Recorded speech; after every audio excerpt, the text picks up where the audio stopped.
boat guy to bring it to the U.S.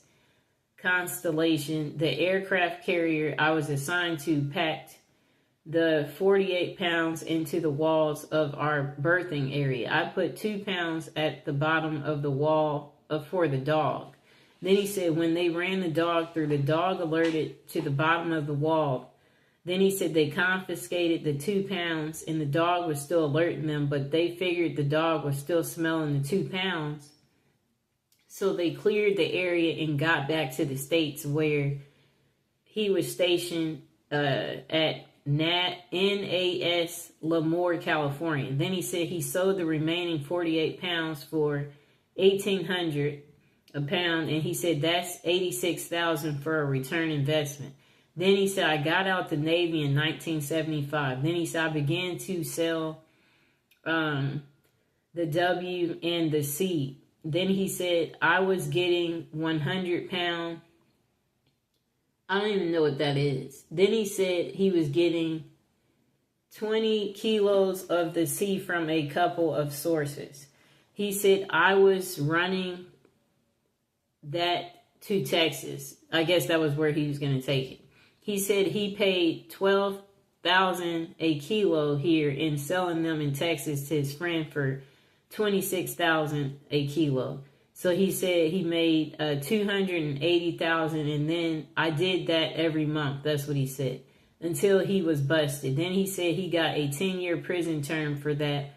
Then he was shooting skyrockets at his mom's house. I don't even know what that is.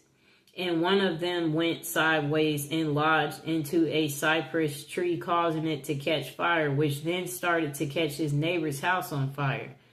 Then he said, I got up on the house and put it out, but the police said I was a hazard to the community because of all the house fires had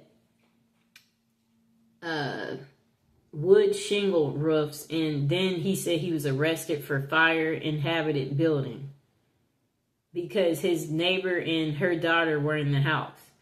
And then he said he got wrongful burning for the cypress tree burning and got charged for possessing and discharging skyrockets. All of these were felonies. And even though it was an accident, I was tried and convicted. That's what he said. And he received a 6-year, 8-month prison term for that. He said he got out and decided he was going to be the best drug dealer in town. Then he said he started cooking the M stuff on the stove for a certain biker group. I was cooking about 10 pounds a week, he said. I made over $1 million in around 8 months. One of his previous girlfriends got busted and made a controlled buy of 9 grams of the M for $100. She took it out to the cops outside and he tested it and took in Abbott to a judge and a warrant for search and seizure was approved. They raided his house and caught him with 11 pounds of the M and 9 pounds of the W, 3/4 of an ounce of the C and 10 grams of the H, about 1,000 narcotics in pills. It's too much stuff he has on here. So then he said they got $300,000 in cash from his safe when they caught him. And last but not least, he had 3 firearms. Then he said he got a 10-year prison term for that.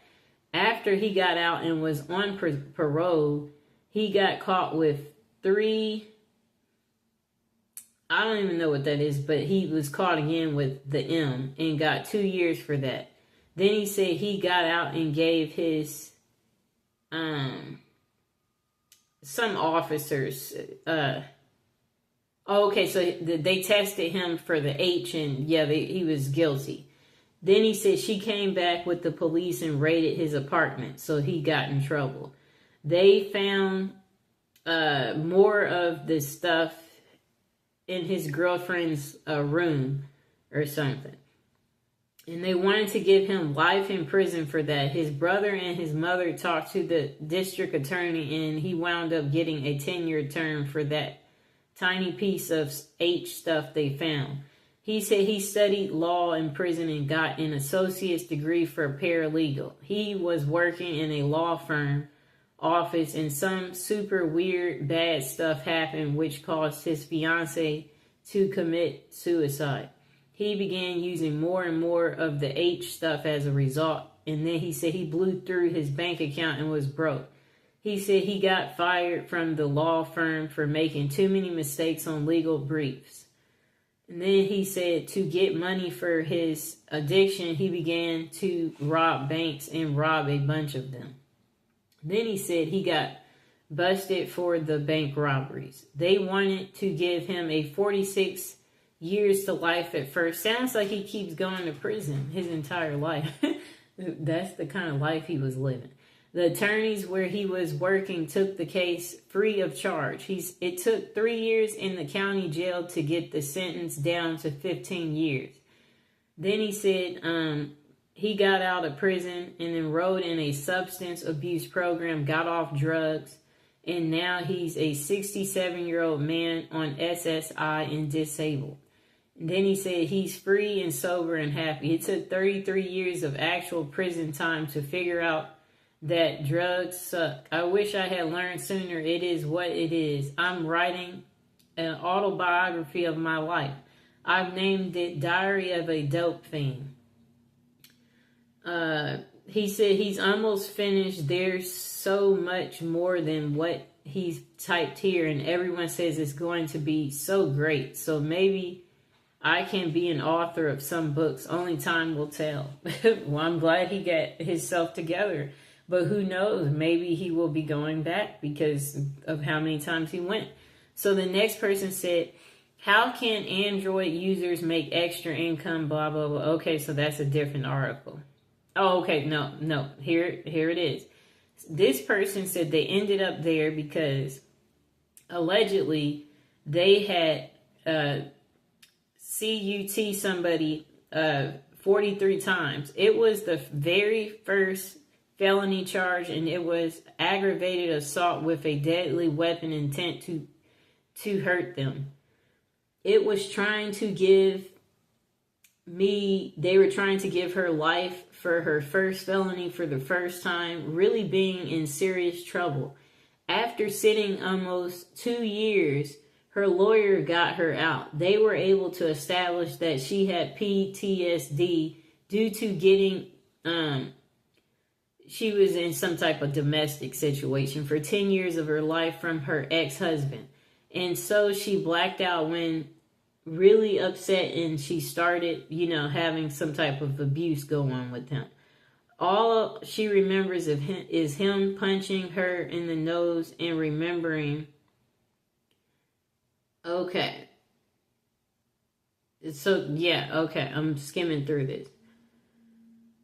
So she says then she was only 30-something years old, and she said, can you imagine, it's been her life has been in prison, and you're only 30-something. That's a long time to be in prison. Now I'm a good girl. I don't mess with the, whatever that is. Okay, so that's how she got there. Next person.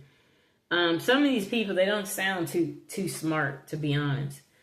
They said they've been to prison twice, both times over drugs. They said their first real stint started when they were only 23, and it was pretty scary. This was in a Texas state prison, and about as awful as it sounds. Gangs ran the place, and violence was just a fact of everyday life.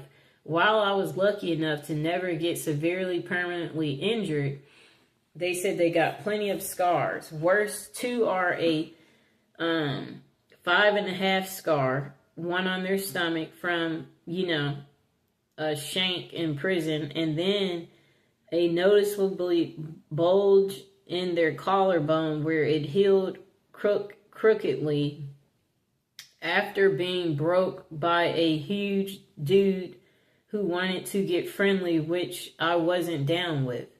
Besides the human dangers, the prison itself was hazardous. Some areas were infested with rats, and they had roaches. This was their big risk everywhere. Then they said, I guess they're trying to say it would get hot in the cells. 115 was like the temperature at their prison. Then he said guys occasionally died when they were, I guess, put in the hole, I guess he's saying. Okay, so he said they had something called a hot box, where it is an isolated cell with direct sunlight. Okay, and that people don't survive it. That's what he said. Then he said one winter they had an outbreak that was terrifying. Half of the guards were so scared they wouldn't come into the block at all. Then he said a buddy of his in segregation said they went days without food during it.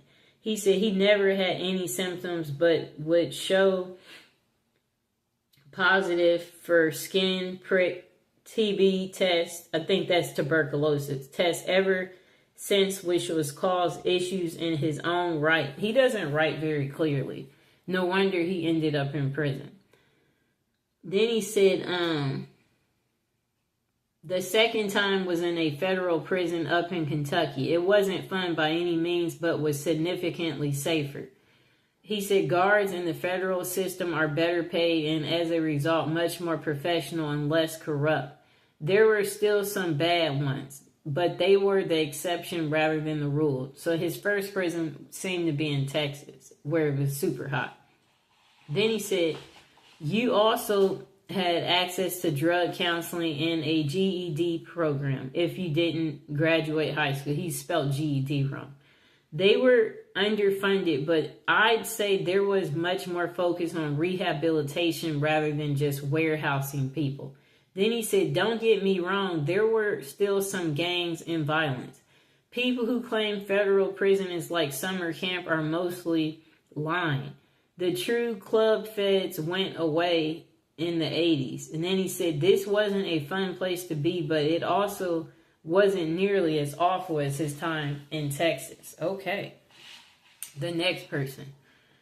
Let's see.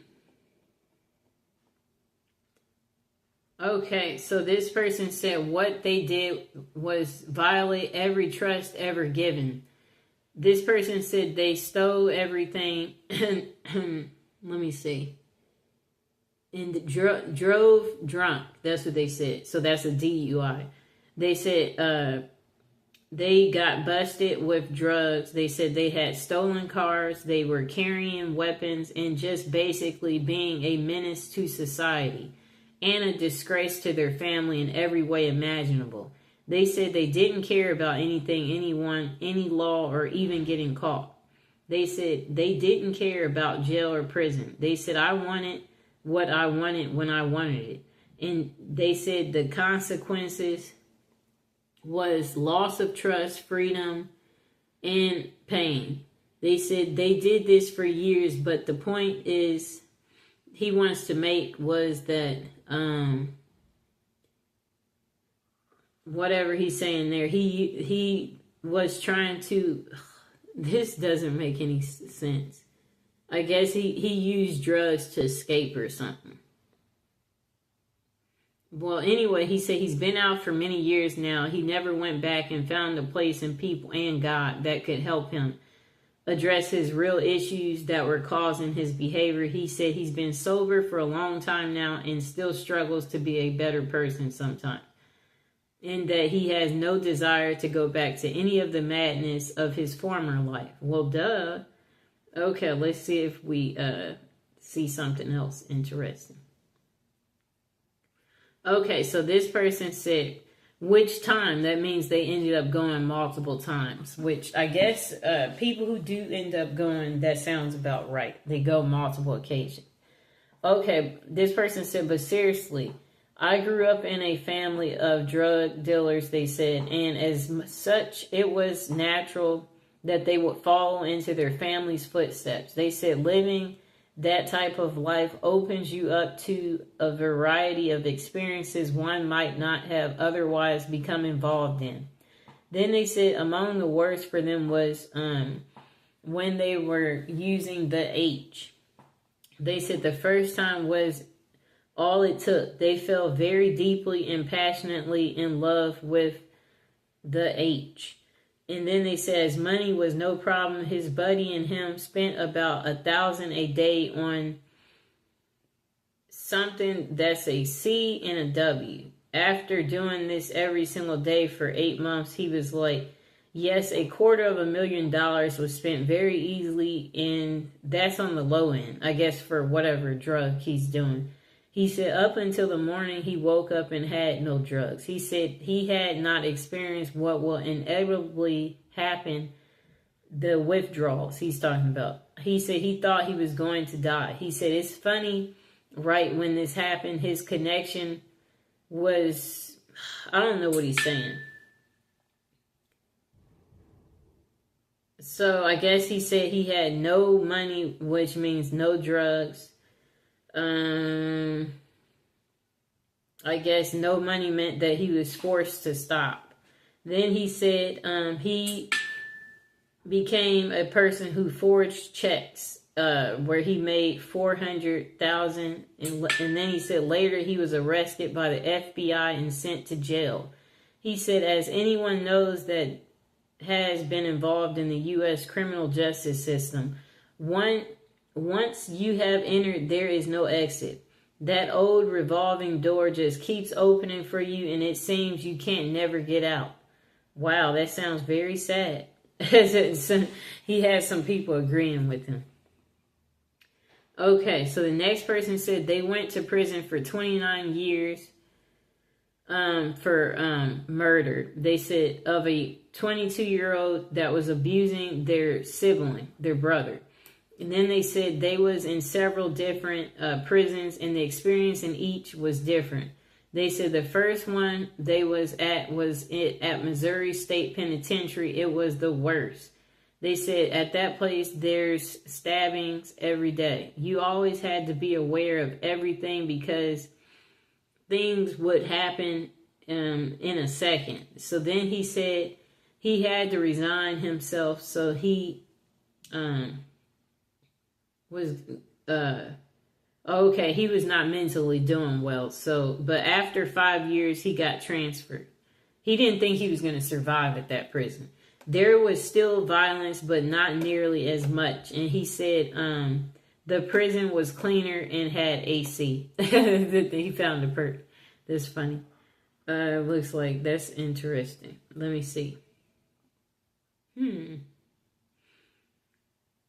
These people have some stories. Wow. Okay, we're about to get into the next story. It's just so many.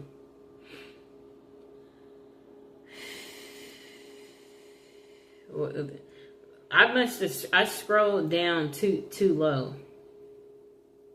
Okay, but it looks like I found some new ones. Okay. What were you in prison for? Okay.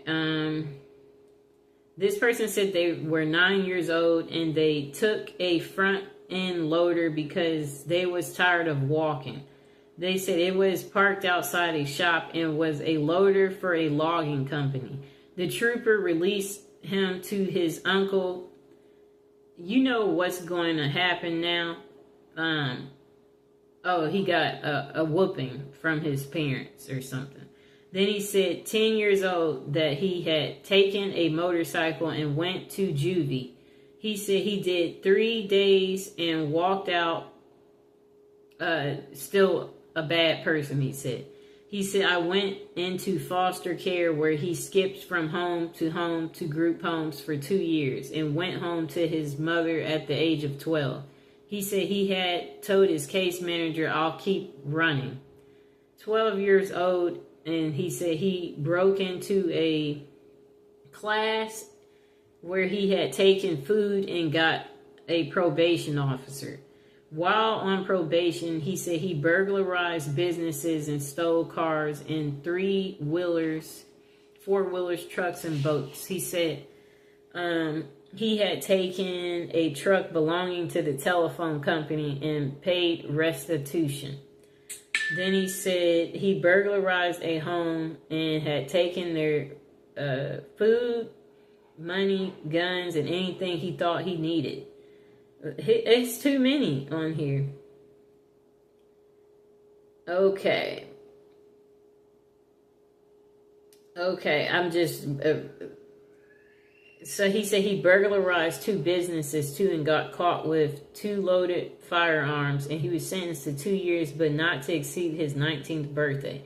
He said he was 17 years old and still had 14 months until his 19th birthday. 18 years old, using a soda can. He used that to hurt himself. Okay. So then he was in the hospital. Jesus Christ. Okay, his story, it's just too much to it. I don't think I can continue to read this, because it's just nothing but showing how psychotic the person is. Okay, on to the next story. Why can't these people have simple stories? This person said they're writing this anonymously and they are sure you'll understand. They said they went to prison for ignorance. They said they had operated a computer repair business. One of the computers they were working on had child stuff on it, bad stuff. Then they said they never viewed the stuff. They said they never knew it was there, and they still don't know if it was or was not. Then they said his wife's ex-husband was a massive collector of that bad stuff. And it had been a really dirty divorce. They said their house had been burglarized or something. Our cars had been vandalized, and her ex had even followed them around town a time or two with a rifle. Okay. So then he said one early morning the FBI entered their, at gunpoint. They confiscated nearly 30 systems from their home and business and disappeared with them. I don't even know what that is. He said no search warrant was served, no Miranda rights were read, and only identification presented was a business card. And then he said that his wife and him could believe they were actually being visited by the real FBI officers and not a group of imposters. Okay. So then he said he spent 20 months in a tiny county jail, during which time he believed he had a stroke. No medical care was provided. Then he said in prison that he had been stabbed with a pencil after about 2 months at the jail and placed in solitary confinement from that point on, and no medical care was provided. I guess there's privileges in the real world, but not there. Then he said he was forced to accept a plea bargain to prevent his wife from being jailed for the possession of his stuff. Then he said 2 public defenders actually told him to accept the plea bargain or they will go after his wife. Then he said he signed a plea bargain accepting responsibility for possessing a photograph in return for a 3 to 5 year sentence. Ooh. Then after he accepted the plea bargain, he was removed from the county jail to a federal detention center. Then when he finally appeared before the judge, the prosecuting attorney requested he stand before the court and tell where he had gotten the picture before the judge ruled on his sentencing. He said he may have been able to accept responsibility for possessing the photograph convincingly, but he was unable to lie about obtaining it convincingly. His sentence was 120 months. He was shipped and processed to a satellite low after a half a year of he was harassed by guards and inmates and was shipped to a low security prison for his protection. After being, he said, assaulted at the low for being a chomo is what they called it. He said it's a prison term for what he did. He was shipped to a medium security facility. The entire time he was locked up, He was required to speak to staff members who wanted him to accept responsibility for his deed. Many years he spent being mentally assaulted with the goal of forcing him to accept his responsibility for his conviction. There was no appealing his case. One of the clauses in his plea bargain stated he would not say he had been poorly represented. Another clause prevented him from filing an appeal. It is his opinion that the only thing the lawyer represented was his own interest. Now, as a free person, he said he's required to go through group therapy weekly with the intent on getting him to accept responsibility for his crime, even though he has passed 3 separate polygraph examinations to prove his innocence. You may ask, is there justice in America? He can only speak to what he's experienced. Perhaps if he had been guilty, this could be considered justice, perhaps. Okay, what a sad story. He said he dealt with the shame of his conviction by believing he was convicted for being ignorant of how the justice system works, ignorant about how public defenders work, ignorant of too many things that directly affected him. He said he's been shunned by his parents, siblings, and niece and nephews, stepchildren, and grandchildren, and his in-laws, and every friend but one. He said he lost his baby sister to cancer and his grandparents to old age. He said his wife, bless her, is here by his side for the remaining by her husband's side. She is shunned too. And then he said, he has a lawyer willing to take his case to the Supreme Court, and she has won a few cases similar to this. Whether he wins or loses, he said he prays every day for simple acceptance from his fellow man/woman. But he said even if he had been guilty, he has paid his dues. Yet due to the nature of his accusation, he still gets treated like dirt. He said, I don't say this with any agenda except to perhaps educate people to a simple fact. Whether or not a person was actually guilty of a crime, after that person has paid their penalty, no one has the right to continue to judge them. No one except the higher power. Again, thanks for the upvotes. They help. Then he said it is now 5 years after his release, and not much has changed for the better. He said, I guess he's fatigued over this. He said his mind goes on strike and leaves him in a daze. He said, let me see. His life was destroyed by our legal system. And then he said, update, 6 years after his release. I keep praying it'll get better. 7 years after his release. He said, I have some of the answers and see I need to clarify a few things.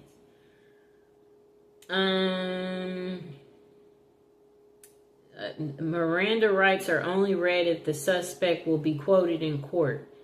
Warrants may not be presented when served. So much for my TV education. Then he said, whether I was the person who obtained the picture or not, he said he was still the person in possession of them.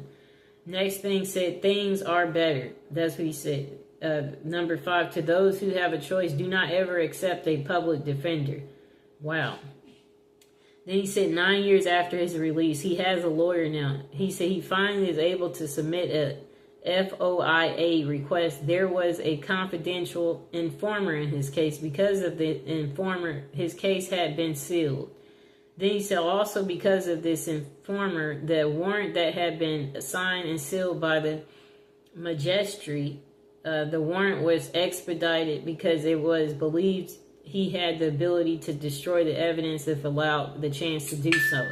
He said currently the courts have ruled he no longer has to register as a sex offender list until the courts rule in his case.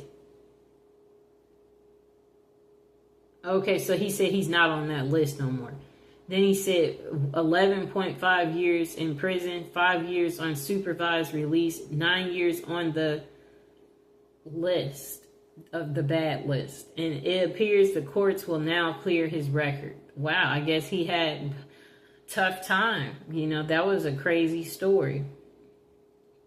This person said they used some type of tool and got someone 43 times. They said it was the very first felony charge, and it was an aggravated assault with considered a deadly weapon, intent to harm them. It was they were trying to give that lady life for her first felony, for the first time really being in serious trouble. After sitting almost 2 years, her lawyer got her out. They were able to establish that she had PTSD due to getting in a domestic dispute with her ex-husband. Okay. Let me see.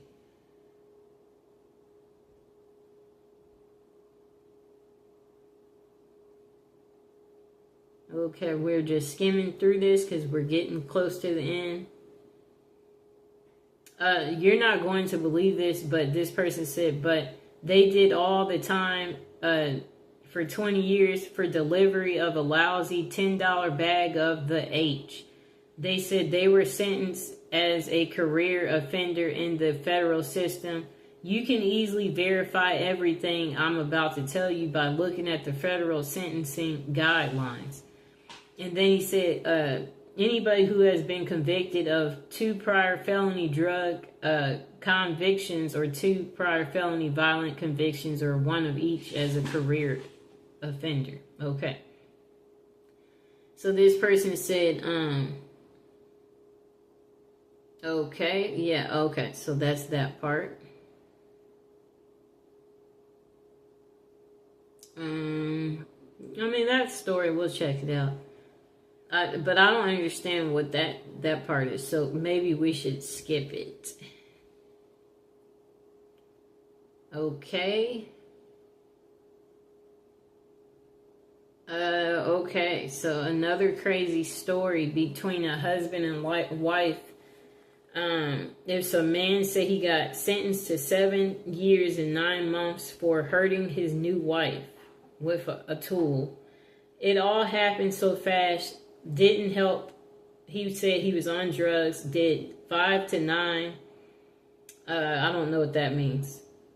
Got, I guess, 5 to 9 years or something. Got a bit over 3 months left on parole, and then his sentencing is finally over. He said that's the worst thing he's ever did, but best thing to ever happen to him. Being away from society taught him so much about himself and what's important to him in life. Also was finally being able to kick the gear to the curb. He said it was a bit embarrassing. He just wants to put it out there that what he did was wrong. No justification behind the actions. And he's like, violence is not the answer. There's always another way. He's not ashamed of the man he is today, but he does live with regrets and took he's saying to not take people's life, and still he's paying for this to this day for the stuff that he's did. He said karma is a thing, and he's just like, take care of people. His writing's not very clear. Okay.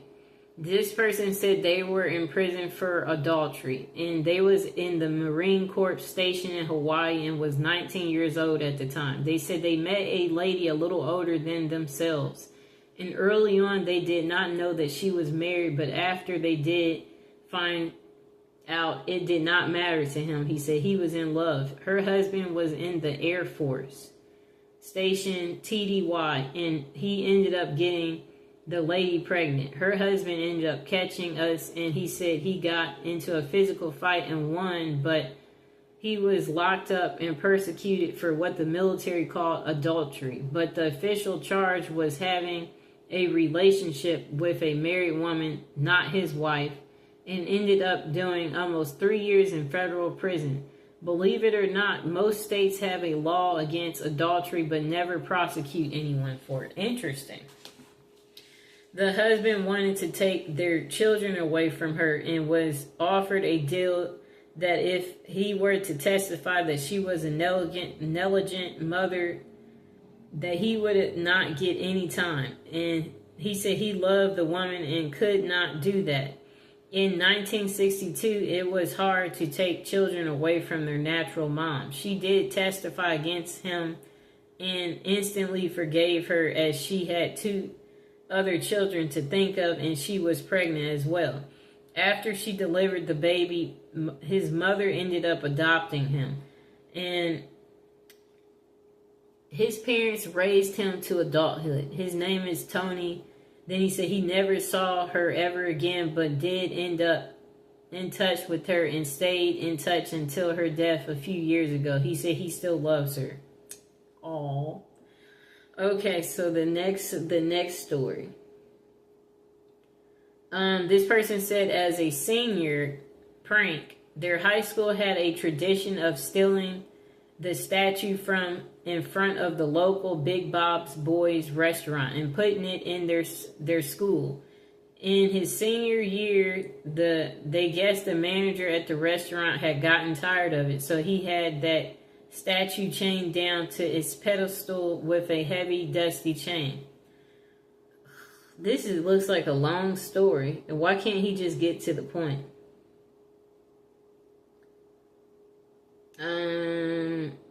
Okay, that story seems to be too long. Okay, so this is a story from a woman. Most people claim to be innocent while incarcerated, and then she said she was completely innocent. She said she was born in prison. The story of how her parents ended up in New York in 1970 varies upon whom you speak to. Some family members claim that her father was a member of the Weatherman Underground and that he made bad stuff to sell to the Black Panther Party. Others claim their incarceration was due to a fight they had with a landlord in Northern California. Others just claim ignorance. Okay, her story seems too long.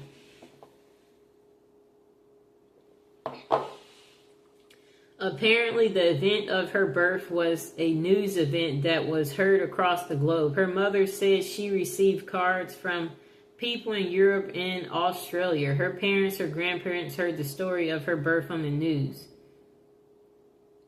Walter Cronkite was the anchorman, is what she was told. Her grandparents had no idea where her mom was or that she was even pregnant. They were shocked when I don't even know how to pronounce that name, advised them that their daughter just gave birth to their granddaughter while incarcerated in New York and then was being held at Belleville Hospital. The following morning, the grandparents called social services in New York. They were told that yes, the story was true and that she was being held and considered abandoned. Immediately, they flew to New York. She said she was 5 weeks old when her grandparents came for her. They raised her. They were the ones she called mom and dad. Unfortunately, they have long passed, she said. Her mother and her speak regularly, and she has always been in her life, sort of. She is a wonderful person. Her father, she's met only 3 years ago. She said she was 43 at the time. He had been searching for her all her life. The ultimate joy her presence gave to him was outstanding. He was a wonderful man as well. She keeps in contact with both parents regularly. You may be curious as to how she feels about her early prison sentence. She said I was innocent. I don't recall. I didn't do it. I'm not sorry. I have turned out just fine besides of it being kind of a cool story. Sounds like she's speaking for her mother. Okay.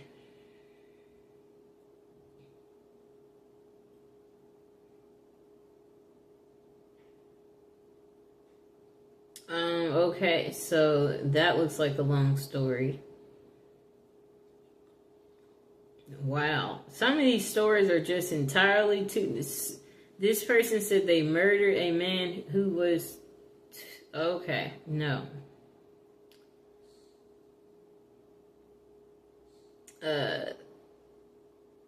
Yeah, some of these stories, they're just too long. This person stole 42 cars. That's how they ended up there. I like how they got to the point. Okay. Again, this case is someone in possession of drugs. That's how they went. This person served 40 years in prison and they've done their time and they are tired of trying to explain that part of their life to everyone. What's interesting is they're not saying what they were there for. Okay. Another person ended up in prison while in high school. But they should just say immediately what they ended up there for. And this person is saying it's a scary place. They said they ended up there their freshman year. And that they were on the basketball championship team. But they don't really get to the point to how they ended up there. This person said they broke many laws and deserved it. When they hit hard times and couldn't pay child support, got caught up with the wrong couple of guys that seemed to have some ideals of how to make a little extra money. Yeah, I guess he's saying that's what caused him to go to prison. Okay. He's not good at writing. Okay, someone said something for abuse of pain pills. It's how they're writing this that's not making it so great. Okay. This person said they were arrested and convicted of felony and a misdemeanor offense in the state of Pennsylvania and 2 felony counts against the U.S. Yeah, but they're not really saying much more. So he said his actual crimes were robbery and assault of people who had drugs and theft of money and property from regular civilians. And the crimes were against average people. Something he said he'll always regret. And he will carry the guilt with him for the rest of his life. Well, duh. He said he was addicted to breaking the law. Okay.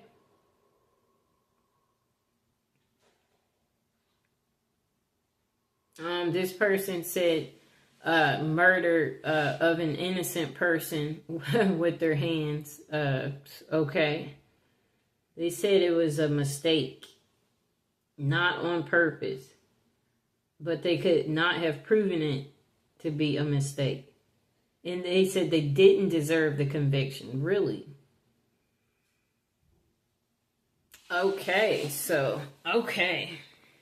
We'll probably do one more story. This person, she says she ended up there because of forgery. It started because she just turned 18 and was a server and moved into her own place. She didn't realize how hard it was to pay bills and live on her own and had rent due. So she started to change credit cards and to say she got a $15 tip instead of a $5. Well, it was working so well, I changed a check to $100 more. And after 2 months, then she said she got caught. Then while she was waiting to be sentenced for that crime, she got married in Kansas to someone she hardly knew and they wrote checks from his closed out and cashed them on his savings account. All this simple mistake, or what she thought, got her a total of 7 felonies, 8 misdemeanors, and 4 years and 8 months in prison. She says she's been out for 15 years with never going back and no new charges. That's the one thing she learned. Okay. This person said,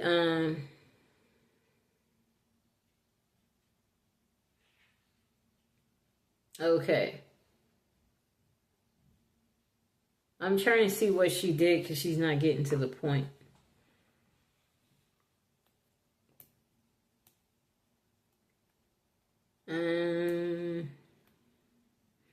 Okay, let me see.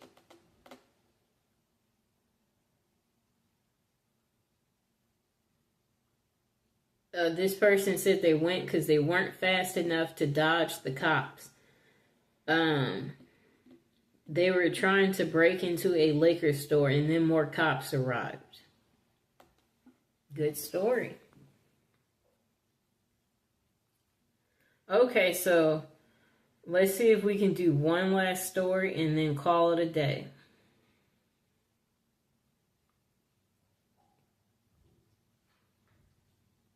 Okay, this will be the last two. This person said they were 45 when they first went to jail. There were more than a few reasons. Having all-night party at their house was one of them. Police informant neighbors didn't help. Having girls argue out front of your house in the morning didn't help. It was mostly because they were a drug dealer. Having so many people coming in, going. Also, they were charged earlier for trying to disqualify other stuff. I don't even know what that means. The police had a warrant for their arrest and caught him with drugs. He said he was caught on a Sunday, went to court next day, no bail, straight to jail. Okay.